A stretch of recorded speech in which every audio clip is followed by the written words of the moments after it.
What's the worst ours is not your friend's story you've witnessed/experienced.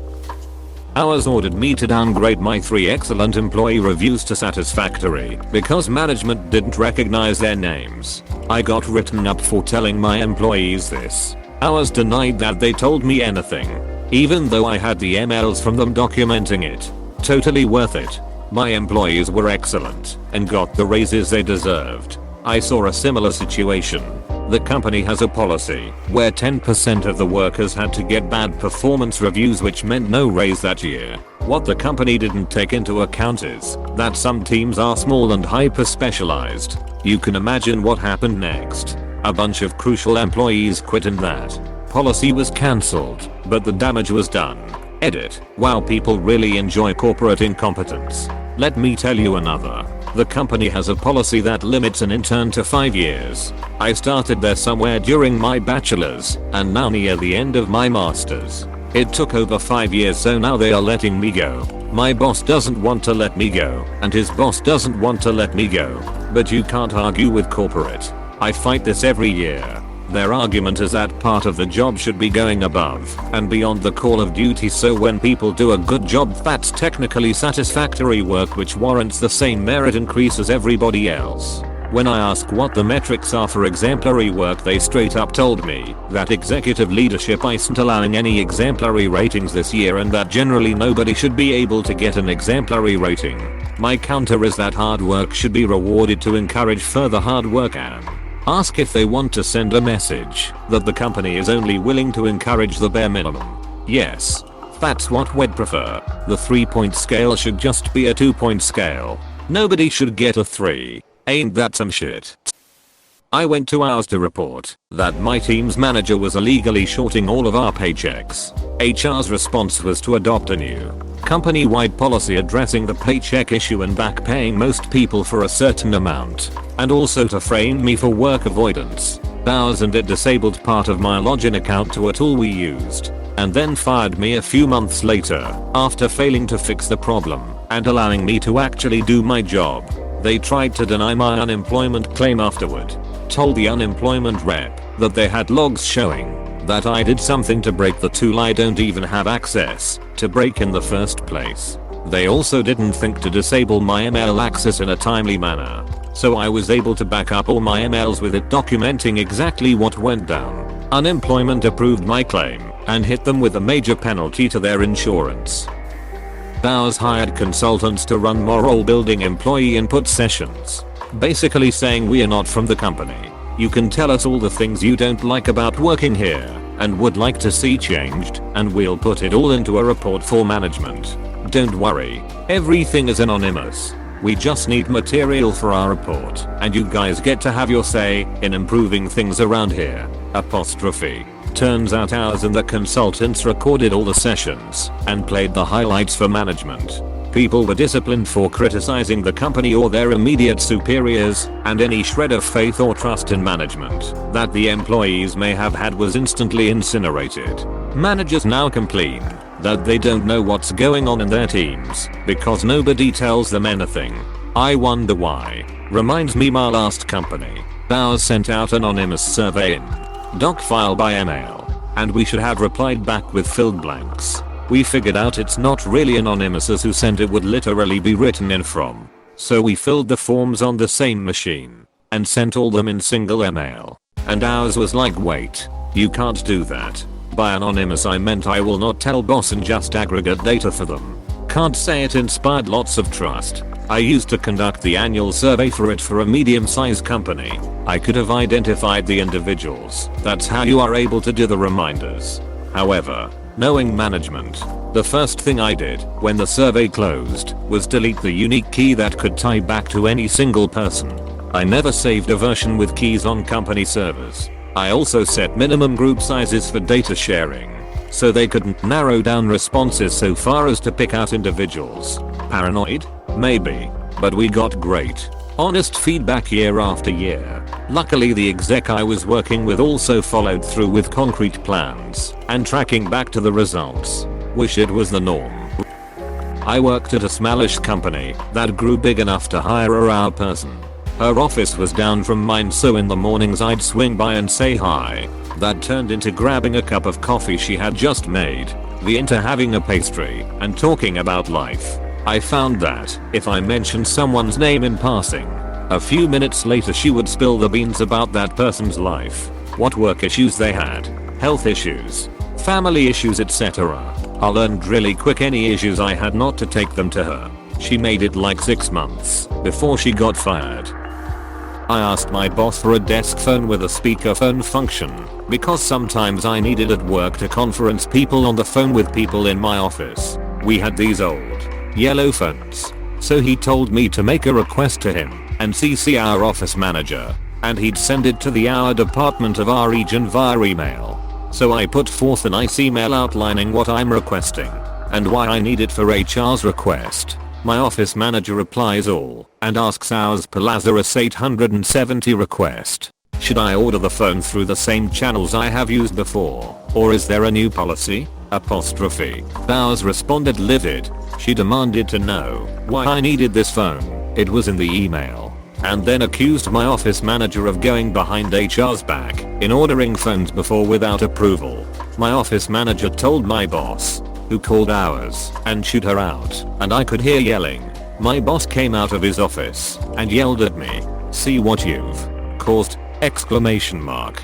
He was fired up, but I know he didn't mean anything malicious by it. I just laughed. Ours had to apologize to office manager for accusations. Turns out, after everybody yelled their ducking lungs out for an hour, the speakerphone I needed was literally free, and we had boxes of them in storage. I had it for a month before ours rolled out new fancy phones that were actually expensive and convoluted, requiring training to set up and use. At the company picnic we had to wear ducking number tags, and I had never met our lady face to face, and she came up and said, "Oh, we haven't met. What's your name?" And I was trying to hide my number tag, but she read it and didn't seem happy to see me. Overall, I've been able to get along with our departments with one exception. I was working a help desk job for a company during college and the head of ours called in for help. He was making an Excel spreadsheet and couldn't figure out how to make a formula do what he wanted. I offered to come take a look as we were in the same building, and he told me I couldn't because the spreadsheet was full of confidential information. So I asked then if he could describe what exactly he was trying to do without giving away any specific info. And he told me that what he was trying to do was confidential. So I clarified that he wanted me to tell him how to do something, but I couldn't see it, and he wouldn't even tell me what it was he was trying to do. At that point he agreed that I wouldn't be able to assist him, since he couldn't divulge anything. As soon as we hung up he called my boss to complain that I was useless. Pulled into a meeting with 2 hour reps in the middle of my shift, taken to this really nice boardroom, which was confusing because I was just a grunt and this is literally floors above where I should ever be. They sat me down and said basically, "What do you have to say for yourself?" Me, still confused, tells them I have no idea what they are talking about. Everyone is really quiet and serious and I'm scared shitless. And they say, "You know what you did.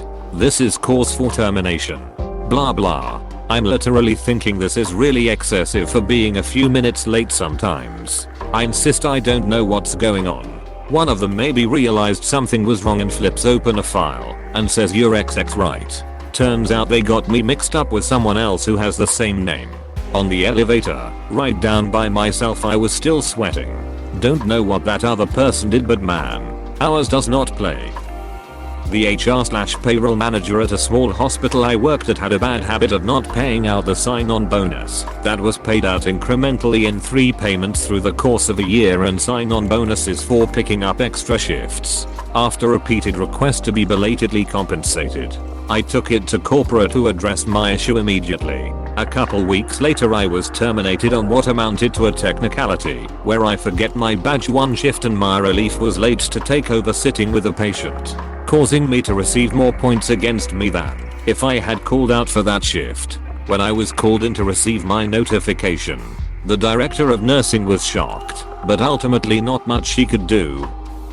At my last real job, before striking out on my own, I had an exit interview with the hour lady, who was actually just someone who was friends with the company president who was filling in, because the actual hour lady with a degree in hours and everything quit.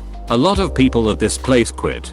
It was a terrible place to work with, out of touch management and illusions of grandeur, limping along building websites for a business niche that was mostly old people who thought the internet was magic. During the exit interview she asked why I was leaving.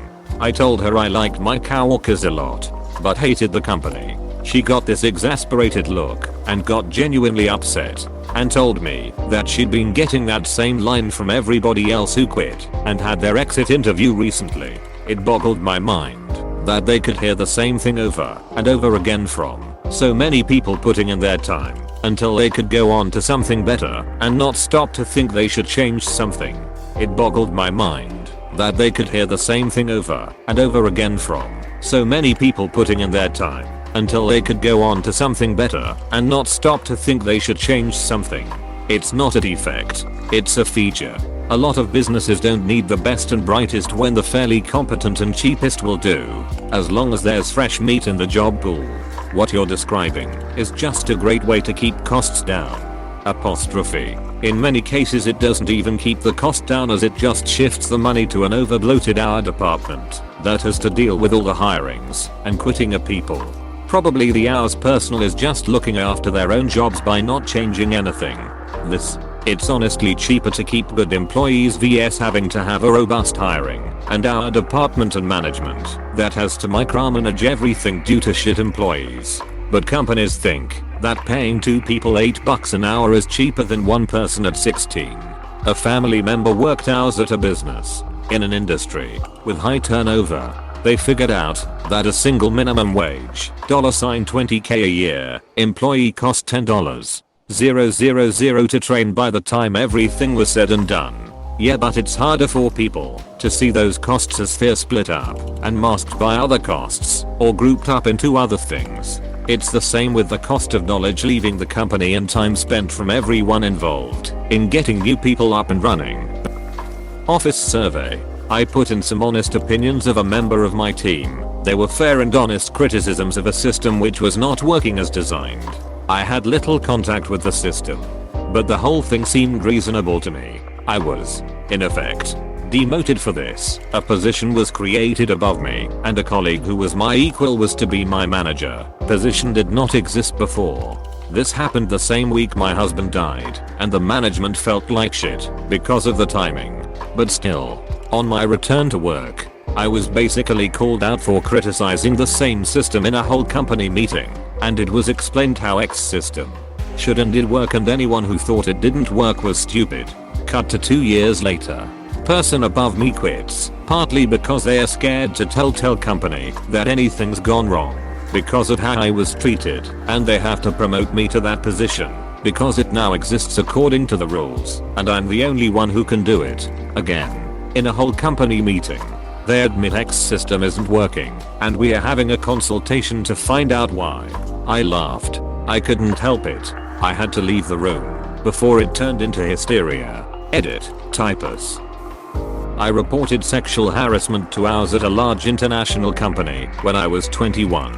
They notified my harasser, an older VP, before I even made it back to my desk. I was fired a few days later, despite an excellent performance review the week before he propositioned me.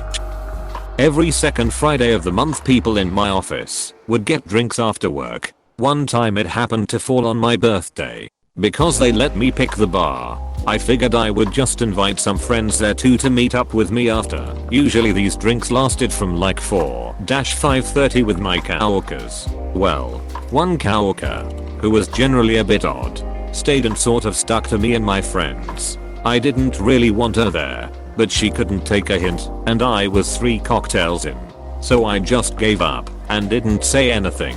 One of my friends starts talking about sex. Nothing particularly vulgar or kinky, or even about our personal lives. It was mainly just about the politics of sex and relationships. The following Tuesday I got an email from ours about having inappropriate conversations of a sexual nature with coworkers. I tried to explain what happened, and even though I think the person believed me and other workers corroborated my story, I was written up for sexual misconduct. I obviously did not want that on my record, so I escalated it all the way up the company, and eventually, We had a 4-hour meeting with a regional hour person where my coworker just cried and caved. Then afterwards she had a bunch of people in trouble for a toxic work environment because nobody wanted to be around her and she was never invited to any social events. It was the dumbest ducking thing I've ever experienced. Edit. Getting a lot of messages and I can't respond to them all. But my blanket statement to everyone is that yes, as an individual, she sucked. But that doesn't mean all our reports of sexual harassment or misconduct are false and unwarranted. Please don't use this to push that type of agenda. Also, like I said, she was odd. Not so much a Karen, but like a former Jehovah's Witness who was homeschooled and did not know how to function in the real world. I worked in the bakery at a Fred Meyer's for about 6 months when I was freshly 19. There was this like 45-year-old guy in meat/seafood who was super creepy, and all of the women in my department and even one woman who was previously in my department but was moved to another to get away from him warned me about this man from day one. Somehow, anytime I was on my break, he would be on his break too, and he'd follow me into the break room and try to flirt with me the entire time. Not only did he follow me on my breaks and lunches, but if I had to walk to another part of the store to get anything, he would run to catch up to me and walk with me. He followed me to my car a few times after I got off shift, and the scariest time was when I was closing by myself and he came into the back of the bakery and kept following me around the long table, trying to grab me while telling me how much he liked me and how badly he wanted to be with me. I told him no and to leave me alone constantly, while managers just shrugged and said that's just how he is. My boyfriend threatened him when he got off work one time. Hell, even my father came in and threatened him because no one was doing anything. The final straw for me was one night when I was closing alone again. He came into the back area and followed me into the freezer and tried to kiss me, and he grabbed my ass. I pushed him and ducking ran to the closing manager who also functioned as ours. He said he'd watch the store footage and talk to me the next day. Next day comes and he pulls me into his office and says that he saw the video and saw this man stalking me inside and outside of work, and that he talked to him about his behavior, to which the man responded that it was just a misunderstanding. I replied that this had been going on for months and I wasn't going to take it anymore, and he had the ducking nerve to tell me that he just does this to all the new girls. As soon as another girl gets hired, he'll leave me alone. I told him he was a bastard and quit on the spot. Turns out the creep was the brother of the store's owner who had been to jail in the past for sexual assault and rape, but was now cleaning his life up. TLDR. 45-year-old man stalked 19-year-old me for 6 months trying to be with me. Told managers on many occasions, they didn't listen. Guy finally assaults me. Managers talk with him. He says it's a misunderstanding. Manager says he just does this to all the new girls, and when a new girl gets hired he'll chase her and not me. Turns out guy is a registered sex offender for sexual assault and rape, but he's the little brother of the store's owner, so he gets a pass. If you enjoy watching these videos, make sure to hit the subscribe button and like this video. Thanks.